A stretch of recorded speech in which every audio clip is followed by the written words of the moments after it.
یہ باتوں کے درمیان میں سے ایک چور راستے نکال لیں. ان سب کو بھی یہ پیغام دینا چاہتا ہوں کہ دیکھیں، فلسطین کو جب تک فلسطین کے تمام قابض علاقوں سے اسرائیل واپس نہیں چلا جاتا، جب تک وہ اسرائیل کی زمین، اسرائیل فلسطینیوں کو فلسطینیوں کی جائز زمین واپس نہیں کرتا، وہ قبضہ ختم نہیں کرتا، اس وقت اسرائیل کو تسلیم کرنا میں سمجھتا ہوں ایک جرم، ایک گناہ ہے. اور سب سے بڑی بات یہ کہ جب یونائٹڈ نیشن کی قرارداد آئی تھی تو اس میں یہ بات تھی کہ فلسطین کو ایک خود مختار ملک اس وقت جو ہے نا تسلیم کیا جائے گا جب اسرائیل اس پر قبضہ کیے ہوئے تمام لینڈ کو بھی چھوڑے گا اور فلسطین ایک خود مختار اور ایک آزاد مملکت کے طور پہ کام کرے گا. تو کیا جو موجودہ فارمولہ ٹرمپ نے پیش کیا ہے، جس کو ہم غزہ پیس پلان کہہ رہے ہیں، جس کے اوپر عربوں نے فڑ و فڑ حامی بھری، جس پہ ہمارے وزیر اعظم صاحب نے فڑ و فڑ جناب وہ مٹھائی بانٹی بھی اور کھائی بھی، ٹھیک ہے، تو کیا اس کے اندر یہ تمام چیزیں موجود ہیں؟ کیا نیتن یاہو نے جو جنگی جرائم کیے ہیں فلسطین کے اندر، کیا اس کے اوپر اس کو معاف کر دیا جائے؟ کیا وہاں پر جو لاکھوں فلسطینی مسلمانوں کی شہادتیں ہوئی ہیں، ان کے ساتھ جو ظلم ہوا ہے، کیا ان کو ہم سائڈ پہ کر دیں اور فلسطین کو ٹرمپ صاحب کی سربراہی میں اور ٹونی بلیئر جو مطلب جن کی وجہ شہرت سب کو معلوم ہے، یعنی وہ اس کے سربراہ بن جائیں؟ فلسطین کے مسلمانوں کو یہ بھی نہیں پتا کہ ان کا لینڈ کون سا ہے، ان کو کون سی زمین دی گئی ہے، کیا زمین دی گئی. جب آپ ان کو حقوق ہی برابر کے نہیں دے رہے تو آپ اس کو کیسے تسلیم کر سکتے ہیں اسرائیل کو؟ Point taken. مجھے ایک بات بتا دیں، یہ اتنا امپورٹنٹ میٹر تھا، آپ کو نہیں لگتا کہ ہمارے ملک میں چلے نام کی صحیح جمہوریت تو ہے، اس سارے معاملے کو ایک بار پارلیمان میں لایا جاتا، وہاں پہ اس کے اوپر بحث کی جاتی اور اس کے اوپر پھر ایک طرف آگے بڑھا جاتا. ابھی تو صورتحال ایسی ہے کہ ایک جانب وزیر اعظم صاحب اس کا اناؤنسمنٹ کرتے ہیں، 2 دن بعد ڈیپٹی وزیر اعظم اسحاق ڈار صاحب اس بات کی نفی کر دیتے ہیں. اور یہ بات اگر یہ بات کہی جائے کہ جو بات یا مسودہ ہمیں دکھایا گیا تھا وہ ڈونلڈ ٹرمپ نے تبدیل کر دیا، یہ کتنا ایک خوفناک سٹیٹمنٹ ہے. اس پیرائے میں دیکھیں سر، دیکھیں وہ ہم سنتے آئے ہیں ہمیشہ، یہ مٹھائی کھانے میں بڑی جلدی کرتے ہیں اور الٹیاں کھانے میں بھی الٹیاں کرنے میں بھی پھر بعد میں ان کو پریشانی ہوتی ہے. مسئلہ یہ ہے کہ یہ ایک اتنا سیریس مسئلہ تھا جس کو آپ کسی بند کمرے میں یا اکیلی میٹنگ میں آپ کو ماننا ہی نہیں چاہیے تھا. آخر وہ کہتے ہیں نا کچھ تو مجبوریاں رہی ہوں گی، ٹھیک ہے، تو ان کی کیا ایسی مجبوریاں تھیں وزیر اعظم صاحب کی کہ وہ جلدی جلدی اس کو تسلیم کر آئے اور اب انہی کے ڈپٹی پرائم منسٹر. اور حیران کن بات ہے کہ اس میٹنگ میں ڈپٹی پرائم منسٹر موجود بھی نہیں تھے، ٹھیک ہے. اور وہ یہ دعویٰ کر رہے ہیں کہ یہ وہ 20 پوائنٹ ہی نہیں ہے جو 20 پوائنٹ ٹرمپ صاحب نے ہم سے ڈسکس کیے تھے. تو کیا آپ ٹرمپ کے ساتھ کیے گئے وعدوں سے پھرنا چاہ رہے ہیں یا آپ اس کے اندر ایک نئی چیز لے کر آنا چاہ رہے ہیں؟ تو آپ نے پہلے یہ سارا کچھ کیوں نہیں کیا؟ ایک ایسا مسئلہ جو پاکستان میں پیدا ہونے والے دہائیوں سے 75 سال سے تمام لوگوں کو پتہ ہے، ہمارے پاسپورٹ پر بھی لکھا ہے، پاسپورٹ دنیا کے تمام ممالک کے لیے، لیکن اسرائیل کے لیے کارآمد نہیں ہے. تو جب آپ نے 75 سالوں سے ایک سوچ ڈالی تھی تو آپ نے ایک میٹنگ میں جا کر اس پوری چیز کو کیوں نہیں دیکھا؟ آپ نے پہلے کیوں نہیں تولا کہ وہ الفاظ کیا ہے، اس کے وہ کیا مسودہ تھا یا وہ کیا پوائنٹس ہے جن پوائنٹس کو آپ کہہ رہے ہیں؟ تو آج آپ کس طرح پھر سکتے ہیں؟ میں سمجھتا ہوں یہ حکومت غلط بیانی سے کام لے رہی ہے، اور اب جو حکومت کے اوپر ایک ریئیکشن آ رہا ہے، حکومت اس سے بچنا چاہ رہی ہے اور حکومت اس میں سے جو ہے نا وہ نکلنا چاہ رہی ہے. لیکن یہ ایک خوفناک صورتحال ہے کیونکہ اس کے تمام اثرات پاکستان کے اوپر پڑ سکتے ہیں. شاہ صاحب، ایک بحث پھر یہاں سے شروع جو ہوئی تھی، یونائٹڈ نیشن جنرل اسمبلی کا اجلاس ہوا، خواجہ آصف صاحب تقریر کرتے ہیں، انہیں نہیں پتا کہ ان کے بالکل پیچھے ایک ایسی عورت ہے جس کے ماضی میں جو سٹیٹمنٹس ہیں وہ اس طرح کے رہے ہیں جو اسرائیل کی حمایت میں ہوں.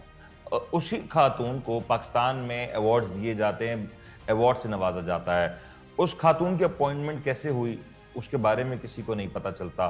پھر یہ کہا جاتا ہے کہ وہ وزیر اعظم کی خاص ریکویسٹ پہ انہیں اس ڈیلیگیشن کا حصہ بنایا گیا تاکہ تقریر لکھی جائے. یہ بحث تو دراصل وہاں ہی شروع ہو گئی تھی. تو جو یہ بحث شروع ہو چکی تھی تو آپ کو نہیں لگتا گورنمنٹ کو تھوڑا احتیاط سے کام لینا چاہیے تھا، یا ہم بہت جلدی کر گئے اس سارے معاملے پہ؟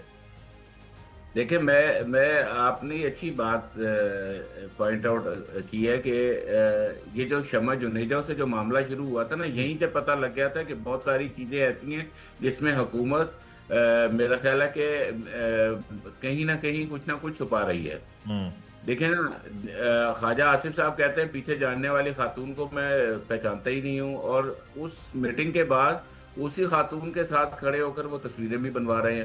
تو مطلب یہیں سے لگ رہا ہے کہ حکومت کوئی ایسی بات چھپا رہی ہے، جس کا کوئی ایسی غلطی کر بیٹھی ہے جس کا اب اس کو پچھتاوا ہے، اور وہ اس سچویشن سے نکلنا چاہتی ہے۔ اس کا تو صاف یہی چیزیں نظر آ رہی ہیں۔ صاحب ایک پریسائسلی ابراہم اکارڈ کی ہم بات کرتے ہیں، نیتن یاہو کے سٹیٹمنٹس بھی ہیں، بلکہ جب یہ معاہدہ ہو رہا تھا تب بھی نیتن یاہو کی طرف سے جو سٹیٹمنٹس آیا، انہوں نے بڑا کلیئر اور کیٹاگوریکلی کہا کہ ہم اس سارے معاہدے کو نہیں مانتے، اور ابراہم اکارڈ کی بڑی بات کی جاتی ہے۔ What is this Abraham accord? ذرا اس کو اگر بریفلی سمجھا سکے ہماری آڈینس کو۔ دیکھیں، ہر زمانے میں جس وقت بنی نوع انسان موجود تھا، اس وقت پیغمبر آتے گئے اور وہ اپنے حساب سے ایک دین کے اندر ترجیحات لے کر آتے گئے۔ جیسے جیسے اللہ کریم کا حکم ہوا کہ اب دین میں یہ چیز شامل کر لیں، وہ اس کو کرتے گئے، ٹھیک ہے۔ تو اسی طرح جب حضرت ابراہیم علیہ السلام کے زمانے میں دین کی جو ایک صورتحال تھی، یا دین ایک جس گل دائرے یا ایک دائرے کے اندر تھا، یہ اس سچویشن کی بات کرتے ہیں، وہ ایک سچویشن اس زمانے کے مطابق تھی۔ تو ابھی آپ مجھے بتائیں کہ کیا ہم دین ابراہیمی کو فالو کرتے ہیں؟ ہوں دیکھیں، ہم جس وقت حضرت محمد صلی اللہ علیہ وسلم نے جس وقت جمعۃ الوداع جو تھا آخری، اس کے اندر کھڑے ہو کے کہا کہ آج دین کو تمہارے اوپر مکمل کر دیا گیا، ہوں تو جس وقت دین کی مکمل شیپ کر دی گئی اور یہ کہہ دیا گیا کہ اس کے بعد اب کوئی نبی دنیا میں نہیں آئے گا، کوئی پیغمبر دنیا میں نہیں آئے گا، تو ہم پر فرض کر دیا گیا کہ دین بیسیکلی دین محمدی کو اب فالو کرنا ہے۔ آپ نے اس دین محمدی کے مطابق آپ نے دین کو فالو کرنا ہے، اور اس وقت تک جو اصول، جو ضابطے، جو قوانین اللہ کی طرف سے نافذ کر دیے گئے ہیں بنی نوع انسان کے لیے، وہ رہتی دنیا تک، قیامت تک سے وہی قانون چلیں گے۔ تو میں سمجھتا ہوں یہ دین ابراہیمی کی بات کرنا اس دور کے اندر مناسب نہیں۔ ہم سب دین محمدی کے اوپر یقین رکھتے ہیں، اور ہمیں اسی کے اوپر عمل پیرا ہونا ہے۔ شاہ صاحب، تو میں نے یہ سمود فلوٹیلا کے یہ حوالے سے ایک جی جی جی جی دیکھیں، اسلام دین محمدی کے مطابق بھی آپ کو غیر مسلم قوتوں کا، غیر مسلم لوگوں کا، ان کی سلطنتوں کا احترام کرنا ہے، بالکل ٹھیک ہے۔ لیکن اپنے احترام کو جو ہے نا وہ ملحوظ خاطر رکھتے ہوئے۔ ایسا نہیں ہے کہ آپ ان کے احترام میں اپنا سب کچھ بھول جائیں، ایسا نہیں ہے۔ تو میں نہیں سمجھتا یہ دین ابراہیمی بیسیکلی صرف اس لیے سامنے لائے گئے ہیں کہ اس کے مطابق وہ یہ سمجھتے ہیں کہ تمام حقوق جو ہے وہ برابر کے ہوتے ہیں، لیکن ہم یہ سمجھتے ہیں کہ ہمارے دین سے افضل کوئی بھی نہیں ہے دنیا کے اندر، اور ہمیں اسی دین کے اوپر چلنا ہے، اور ہم دین محمدی صلی اللہ علیہ وسلم کے ماننے والے ہیں۔ بالکل بالکل بالکل شاہ صاحب، لیکن مجھے اس معاملے کے اوپر میں نے سمود فلوٹیلا کا سوال کرنا ہے، لیکن اس سے پہلے ایک بڑی تشویش کی بات ہے۔ ہم دیکھ رہے ہیں کہ اس وقت بڑی دنیا کی جو قوتیں ہیں وہ اسرائیل کے سامنے ان اے وے کھڑی ہیں اور فلسطین کو تسلیم تو کر رہی ہیں۔ فلسطین کو تسلیم کر لینا کیا یہ محض کافی ہوگا؟ کیونکہ جو تسلیم کیا جا رہا ہے اس کو کس ڈائنامکس کے طور پہ کیا جا رہا ہے، کہ ڈیموگرافی کیا ہوگی، اس کی جو معاملات ہیں، کیونکہ ایک آپ ایسا ملک جس کو آپ نے سالہ سال بمباری کی، دہشت گردی کی، آپ نے اس سے تمام وسائل چھین لیے، آج اگر اس کو تسلیم کیا جا رہا ہے تو اس کو تسلیم کرنے کی موڈالٹیز کیا ہیں، اس کے اوپر کوئی بات نہیں کر رہا۔ یہی کیا ایک یہی یہی اس میرا پہ سوال ہے جی منیر صاحب، یہی تو میرا سوال ہے ساروں سے، ہماری حکومت سے بھی میرا یہی سوال ہے، تمام عرب ممالک سے بھی میرا یہی سوال ہے، تمام امت سے، تمام مسلمان، تمام پاکستانیوں سے یہی سوال ہے ہوں کہ بھائی جس آپ ٹو اسٹیٹ کی بات کر رہے ہیں، اس اسٹیٹ میں برابر کے حقوق کس کو دیے گئے ہیں؟ ایگزیکٹلی۔ ٹھیک ہے، میں آپ مجھے میں تو سر بتائیے نا برابری کہ میں تو کہہ رہا ہوں برابری چھوڑ دیں۔ دہائیوں پہلے کیا فلسطین اتنا سا تھا جتنا آج ہمیں دکھا رہے ہیں فلسطین؟ ایگزیکٹلی۔ تو کہیں یہ ایسا سارا تو قبضہ نہیں، شاہ ہوا ہے صاحب کہیں زمین کے ایسا تو نہیں اوپر۔ ہو رہا؟ اصل تو یہ بنتا ہے کہ اسرائیل اس پرانے تمام جو ہے اس نقشے سے باہر ہو جائے، اس کے بعد اس جگہ کو فلسطین تسلیم کیا جائے۔ آپ مجھے بتائیں نا، فلسطین کا دارالحکومت کیا ہے، کون سا ہے؟ اس معاہدے کے مطابق، اس پیس غزہ پیس پلان جس کو بول رہے ہیں، ایگزیکٹلی. اس کے مطابق فلسطین کا دارالحکومت کون سا ہے؟ جی. فلسطین کس جگہ پر ہے؟ فلسطین کیا کوئی ایک آپ چھوٹا سا اس شہر کی بنائیں گے ٹیریٹری جس کو آپ ڈیفائن نہیں کی فلسطین جا رہی کہیں نا گے؟ سر. اس کی تو ٹیریٹری اسی ڈیفائن لیے نہیں نہیں کی کی جا جا رہی, اس رہی کا نا کہ رقبہ یہ ڈیفائن نہیں تمام کیا جا چیزیں، رہا. یہ تمام ڈس آنےسٹ قسم کا ایک معاہدہ ہے جس کے اندر ہر چیز کو آپ اس لیے کہہ رہے ہیں. دیکھیں میں آپ کو بتاتا ہوں بیسیکلی ہو کیا رہا ہے. بیسیکلی یہ ہو رہا ہے کہ آپ کو صرف یہ کہا جا رہا ہے کہ آپ فلسطین کو ہم اسٹیٹ تسلیم کرتے ہیں، اب آپ اسرائیل کو بھی ایک اسٹیٹ تسلیم کریں. اصل مسئلہ اسرائیل کو جو ہے نا ایز اے Exactly. مملکت تسلیم کروانا ہے، اور اس کے اندر یہ چورن بیچا جا رہا ہے کہ جی ہم فلسطین کو بھی اسٹیٹ تسلیم کرتے ہیں اور آپ اسرائیل کو بھی اسٹیٹ. لیکن فلسطین کی اسٹیٹ کو آپ کیا حقوق دے رہے ہیں؟ آپ کہہ رہے ہیں فوج وہاں پر نہیں ہو سکتی، اس کی فوج بھی ہم ہوں گے، اس کے گارڈین بھی ٹرمپ ہوں گے، اس کو چلائیں گے بھی ٹونی بلیر. تو فلسطینی خود کیا کریں گے ادھر؟ تو سر آپ اس سے تو بہتر فلسطینیوں کو ایک جیل میں ساروں کو بند کر دیں اور کہیں یہ فلسطین ہے، اس کو مملکت تسلیم کر لیں. تو میرا خیال ہے ایسا معاہدہ ناقابل قبول ہے، اور ایسا معاہدہ ایک میں سمجھتا ہوں انسانی حقوق کی خلاف سر ورزی آپ ہے. کو نہیں, ایک سوال ویسے پھر سے یہ بھی ہے کہ اتنا اہم معاہدہ ہے, پر آپ نے وہ معاہدہ دیکھا یا کسی نے وہ معاہدہ دیکھا یا پبلک ہوا وہ معاہدہ, یا فلسطینی عوام کو وہ معاہدہ دکھایا گیا؟ سر سمپل بات یہ ہے کہ جس وقت آپ یہ کہتے ہیں کہ فلسطینی عوام کو فلسطینی رول نہیں کریں گے، جی. حماس کا وہاں پہ کوئی تصور نہیں ہوگا، وہ اپنی فوج نہیں بنا سکیں گے، ان کے ہوں. اپنے ادارے نہیں ہوں گے، تو میرا خیال ہے اس معاہدے کو پڑھنے کی ضرورت ہی نہیں. اس کی جو مین چکیں ہیں وہی ایگزیکٹلی. ہمیں سمجھا رہی ہیں کہ سر یہ ایک دیٹ از دا 1992 پوائنٹ جو کے میں جس ملک کے ہیں. اوپر آپ کو لانا چاہ رہا تھا. لیکن شاہ صاحب مجھے آخری میں سموتھ فلوٹیلا, سینٹر مشتاق, فارمر سینٹر مشتاق سر, ویسے تو میں اس فورم پہ کسی کی اس طرح کی کھل کے تعریف نہیں کرتا, لیکن شاید for the very first time میں کہتا ہوں کہ اس شخص کے لیے جتنی بات کی جائے وہ کم ہے. وہ شخص نے شاید ایسا کچھ کر دکھایا جو دنیا کی بڑی بڑی افواج نہیں کر سکی, بڑے بڑے سربراہ نہیں کر سکے. سر ایک اس طرح کے ڈیلیگیشن کو لیڈ کرنا جو امدادی سامان لے کے جا رہا ہو, اور پھر وہاں پہ جانتے ہیں کہ حالات اچھے نہیں ہوں گے, جانتے ہیں ریزسٹنس نہیں, بھرپور ریزسٹنس ہوگی, جان کا خطرہ ہو. سر اب وہاں کیا ہوا ہے؟ ان کو گرفتار کر لیا گیا ہے, یورپ منتقل کیا جا رہا ہے, وہ امدادی سامان جو لے کے گئے تھے وہ کہاں چلا گیا؟ اس کے بارے میں کچھ بتا دیں گے. دیکھیں میں سمجھتا ہوں کہ یہ جو سینیٹر مشتاق صاحب نے کیا ہے نا، انہوں نے تو اپنی آخرت بھی سنوار لی اور انہوں نے اپنا حق بھی ادا کر دیا. وہ فلسطین کا جھنڈا لے کر اسلام آباد میں کھڑے ہوتے تھے، ان کو کس طریقے سے گرفتار کرتے تھے، یس. گھسیٹ گھسیٹ کے ان کو، ان کی فیملی کو، ان کے بچوں کو، ان کی وائف کو، ان کی مطلب رشتہ داروں کو، ان کے ساتھیوں کو کس طریقے سے گرفتار کیا جاتا رہا. ٹھیک ہے، لیکن ہر انسان نے اپنا جواب خود دینا ہے، اپنی آخرت کو سنوارنا ہے، اور وہ کتنا حق کے ساتھ ہے کتنا نہیں ہے یہ اس کی ذات کا فیصلہ ہے. بالکل ٹھیک. تو میں سمجھتا ہوں کہ یہ ایک بہت بڑا فیصلہ تھا، جبکہ ان کو یہ پتا تھا کہ وہ ایک ایسے مشن پہ جا رہے ہیں جس کا انجام کچھ بھی ہو سکتا ہے. ان کو مارا بھی جا سکتا ہے، ان کو پابند سلاسل بھی کیا جا سکتا ہے، ان کے اوپر ٹارچر بھی ہو سکتا ہے. اور ابھی آپ دیکھ لیں کہ اسرائیل تو بہت ظالمانہ طریقے سے جس کو بھی قید کرتے ہیں بہت ظالمانہ طریقے سے کرتے ہیں، وہ انسانی حقوق کو تو دیکھتے نہیں ہیں. اور ٹھیک. جہاں پر آپ دیکھیں کہ غزہ میں جس طرح فلسطینی مسلمان بھوک کا شکار ہیں، سٹارویشن ہے وہاں پر لوگ بھوک سے، بچے، بوڑھے اور خواتین، اور وہاں پہ جس طرح لوگوں کا برا حال ہے. امید کی کرن تھی فلوٹیلا کا، جو سمت فلوٹیلا ادھر جا رہا تھا، تو اس کی حمایت بجائے اس کے کہ عرب ممالک کرتے، مسلمان ممالک کرتے، سارے خاموش تماشائی بن کے بیٹھے ہیں. اس کے اندر جو لوگ گئے ہیں میں سمجھتا ہوں ان تمام لوگوں کو میرا سر جو وہ ہے کہاں وہ ہیں اب؟ دل سے کیا سلام ہے. گرفتار ہو گئے؟ ان ان کو کے یورپ لیے منتقل دعائیں کیا ہیں. جا رہا ہے؟ گرفتار رکھا جائے گا؟ سامان کوئی آواز اٹھ رہی ہے کہیں پہ کسی سطح پہ؟ دیکھیں اس میں سے سننے میں یہ آ رہا ہے کہ 34 کے قریب ایسے بحری جہاز اور کشتیاں ہیں جس کو اسرائیل نے اس وقت کنٹرول میں لے لیا ہے، اور اس میں سے لوگ تمام گرفتار کر لی ہیں. ٹھیک ہے، ٹھیک ہے. اور وہ جو گرفتار لوگ ہیں وہ اسرائیل کی تحویل میں ہیں، اور اسرائیلی فوج نے ابھی تک ان کے تاحال ان کے بارے میں کچھ بھی بتایا نہیں ہے. ٹھیک ہے. تو میں یہ سمجھتا ہوں کہ شاید وہ اس وقت اسرائیلی تحویل میں، اس وقت وہ کہاں ہے کہاں نہیں ہے، اس کے لیے بھی ہمیں آواز بلند کرنی چاہیے. اور مجھے تو ویسے حیرانگی ہوتی ہے، آج پاکستانی حکومت اور ہمارے وزیر اعظم صاحب نے ٹویٹ بھی کیا تھا نام لے کر، لیکن مجھے ان سے ایک یہ بھی ریکویسٹ کرنی تھی کہ اگر آپ واقعی سینیٹر مشتاق صاحب اور جتنے بھی پاکستان سے لوگ گئے ہیں ان کے لیے اتنی اظہار ہمدردی رکھتے ہیں، تو ان کے خلاف جو آپ نے مقدمات بنائے ہوئے ہیں فلسطینیوں کی حق میں مظاہرے کرنے پہ، وہ مقدمات بھی آپ ختم کر دیجئے ان کے خلاف، تو زیادہ بہتر انداز میں نظر آئے گا کہ شاید آپ ان کی سپورٹ کر رہے ہیں۔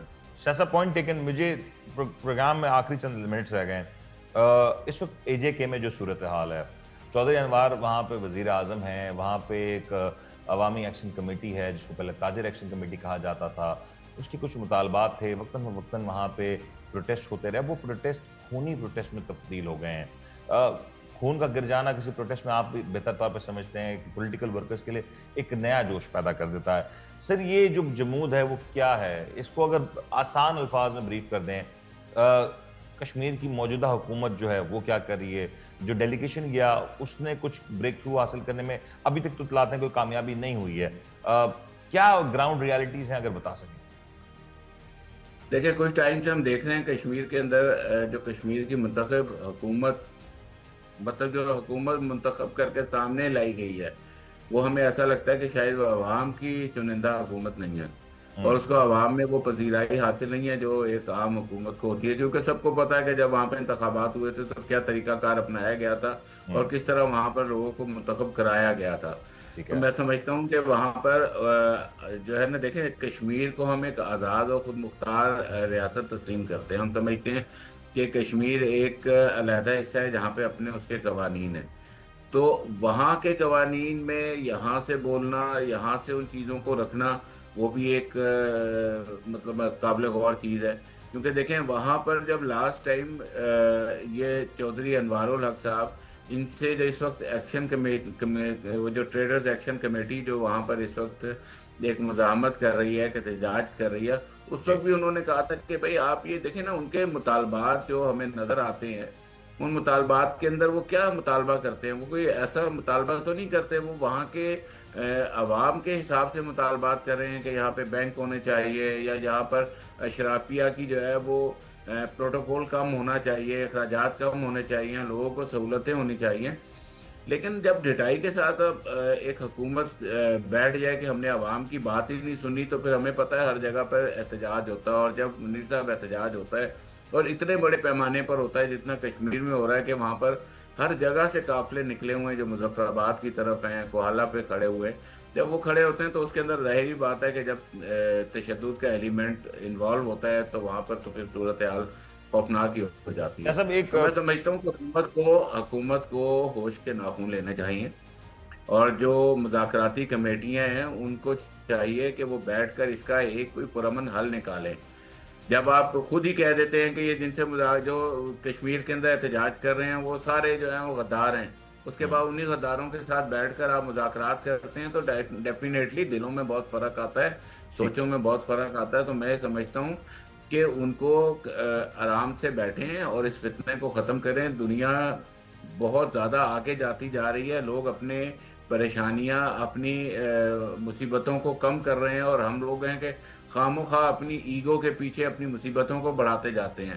اور دیکھیں کشمیر ایک ایسی جگہ ہے جس کے اوپر بھارت ہر ٹائم نظریں رکھتا ہے، ایگزیکٹلی۔ تو ہمیں اس بات کا دھیان رکھنا چاہیے کہ کشمیر کے اندر حالات بہتر سے بہتر رہیں، تاکہ بھارت اپنے مضموم عزائم سے باز رہے، اور ہم ایک ایسا پیغام دیں کہ ہم مل کر رہتے ہیں، اور ہم ایک جو ہے نا وہ ایک یکجٹ ہیں، ہم لازم و ملزوم ہیں، اور ہماری سوچیں بھی ایک جیسی ہیں۔